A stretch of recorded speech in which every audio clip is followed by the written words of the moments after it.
Law of thermodynamic H C. Verma question number 17 की बात करें तो ये एक इंपॉर्टेंट क्वेश्चन हो जाता है हमारे लिए.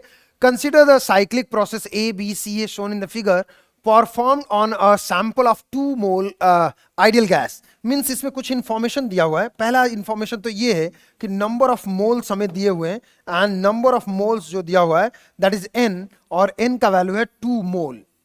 2 मोल दिया हुआ है of an ideal gas. A total of 1200 joule of heat is withdrawn from the sample. Means delta Q का वैल्यू है नेगेटिव क्योंकि हमने सिस्टम से विड्रॉ किया है 1200. दिस इज 1200 जूल हमने विड्रॉ किया सिस्टम से from the sample in the process. Find the work done by the gas during the part B C. केवल बी और सी प्रोसेस में वर्क डन पूछा है और ये जो कर्व है वो वॉल्यूम वर्सेस टाइम का वॉल्यूम वर्सेस टेम्परेचर का कर्व है. Let's discuss. यदि इसको सॉल्व करना हो तो कैसे करेंगे? देखो, यदि मैं वर्क डन कैलकुलेट करना चाहूं तो this is a cyclic process, तो obviously change in internal energy must be zero. Change in internal energy नहीं होने वाला, कुछ भी नहीं. और डेल्टा क्यू का वैल्यू ऑलरेडी दिया है, दिस इज -1200. अब मैं वर्क डन लिखना चाहूं in part C A, in CA process, so the work done in CA is 0 because this is a isochoric process. Volume is constant. कोई work done नहीं हुआ. Now next one is, यदि मैं लिखना चाहूं work done in AB process. अब ये important है. तो वर्क डन इन AB, ये क्या आइसोबारिक प्रोसेस है? यस. इन दिस प्रोसेस देखो, दिस द स्ट्रेट लाइन और टेम्परेचर और वॉल्यूम आर लीनियरली प्रोपोर्शनल. इसका मतलब वॉल्यूम इज कांस्टेंट, इसका मतलब pressure is constant. Isobaric process. तो in this one work done is equals to P delta V. This is isobaric process. यदि मैं ideal gas equation लिखना चाहूं, PV is equals to nRT, और दोनों तरफ मैं डिफरेंशिएट करूं तो क्या प्रेशर कांस्टेंट है? Yes. In only in process AB की मैं बात कर रहा हूं. Only in process AB process में pressure is constant. Isobaric process है, स्ट्रेट लाइन है, तो आप प्रेशर कांस्टेंट हुआ तो प्रेशर कांस्टेंट का डिफरेंशिएशन नहीं होगा, या फिर प्रोडक्ट रूल में नहीं जाएंगे, सीधे सीधे प्रेशर कांस्टेंट वॉल्यूम को डिफरेंशिएट किया तो delta V is equal to NR constant, T का होगा डेल्टा T. इस तरीके की डिफरेंशिएशन आई थिंक आप लोग को आता होगा.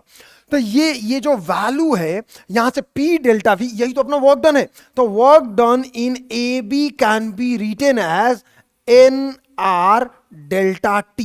Now number of mole is 2, R का वैल्यू है 8.314 और delta T change in temperature यदि देखो तो 300 से 500 हुआ है, तो change in temperature is 200. Change in temperature is 200 और ये वैल्यू मल्टीप्लाई करेंगे तो ये हो जाएगा 3320 approximately this much joule work done. अब देखो एक और खास बात यहां पे लिखेंगे.